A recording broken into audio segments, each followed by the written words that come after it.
Back Home was a really, really important but like kind of happy accident, you know. And I don't think if we'd been pitched Back Home in the traditional sense that we cut that song. Well, put me on a river.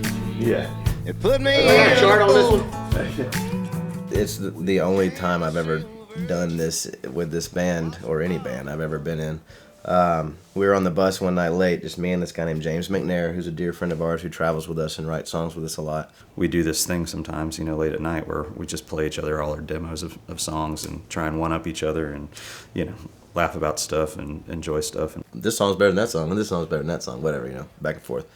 Pisses the whole band off because they're all trying to sleep in the back lounge, which is half the reason you do it. where I go.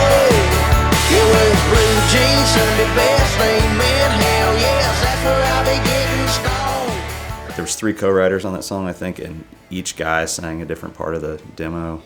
And, you know, so it was just kind of like this weird thing to like digest the first time you heard it, but you were kind of going like, that chorus is really catchy. The first time I heard Back Home, I knew that it was a hit song. The funny thing about it is Chris Tompkins, Craig Wiseman, and James McNair, I think, are the writers.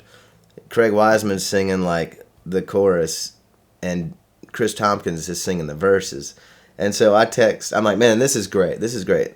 That night, I just left with it, you know, whatever. James sent it to me. I listened to it over the next couple of days, and I was like, shit.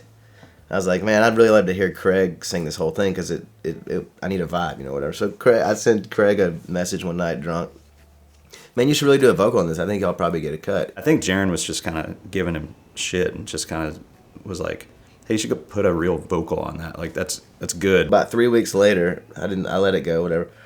Craig sends me in a text, sends me Back Home. He said, here it is, man. I'm like, cool. So I listened to it. I'm like, I've been drinking a little bit again on the bus.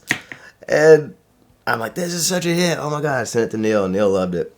Jaron thought there was a new vocal on it, but all he had done was just resend him the same demo. Turns out, fucking Craig Wiseman sent me the same version that James had pitched me. And I was drunk enough to not notice that I still liked the song because I was still so familiar with it, and I loved it. And so he pulled a fast one on me, and he got me to liking it. He knew I'd been drinking. So the next day, Neil and I pretty much were like, all right, well, we have to cut this.